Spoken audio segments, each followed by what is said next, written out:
পেঁয়াজ বিক্রি করতে যাব আজকে হাটে। ময়নার আম্মু বলতেছে 1 বস্তা পেঁয়াজ হাটে নিয়ে তুমি বিক্রি করে আসো। তো এই বছরে পেঁয়াজ কিন্তু অনেক বড় বড় হয়েছে, দেখেন কত বড় হয়েছে, কিন্তু পেঁয়াজের দাম নাই।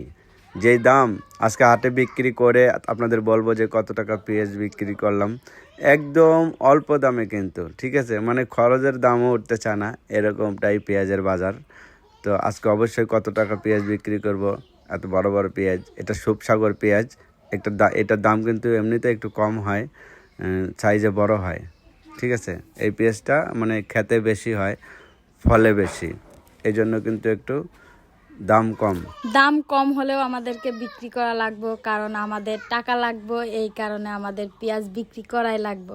টাকার জন্যই পেঁয়াজ লাগানো হয়েছিল। এখন পেঁয়াজের যে দাম, পেঁয়াজ মনে চাচ্ছে না যে বিক্রি করি, তারপরেও বিক্রি করাই লাগবে।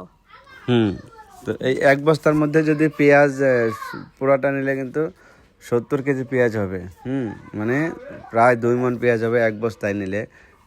এখন তো পেঁয়াজ তো খুব ভারী না, মাত্র ওঠানো হয়েছে ক্ষেতের থেকে, এই জন্য কিন্তু 1 বস্তা নিলে 60 কেজি 70 কেজি হয় বড় বস্তা নিলে। এই যে এইগুলো কিন্তু আবার দেশি পেঁয়াজ।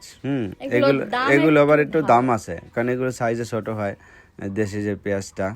আর এটা তো আপনার ইন্ডিয়ান হাইব্রিড যেটা বলে, সেই বড় বড় পেঁয়াজটা কিন্তু এই জন্য এগুলোর দাম একটু কম হয়। তো আজকে আমাদের এখানে কিন্তু হাটের দিন, আমাদের যে টিকার বিলা বাজার, শ্রীপুর থানায়। আর আমাদের বাড়ি থেকে কিন্তু 1 কিলোমিটার দূরে আমাদের সেই টিকার বিলা বাজারটা। এই যে বাজারে চলে এসেছি। তো আসলে পেঁয়াজ নিয়ে যখন বাজারে গেলাম, যারা কিনে তারা তো দামই বলতে চাচ্ছে না, ঠিক আছে। এত পেঁয়াজ উঠছে হাটে, ও হাটটা কিন্তু অনেক ভিতরে, আমি মাত্র ঢুকতেছি। পেঁয়াজ বিক্রি করে চলে আসলাম, আমার ছেলেটা দৌড়ে আসছে। তো বিক্রি করে কিন্তু গরম জিলাপি এনেছি, আধা কেজি। গরম জিলাপিটা হাটের খেতে কিন্তু খুবই ভালো লাগে।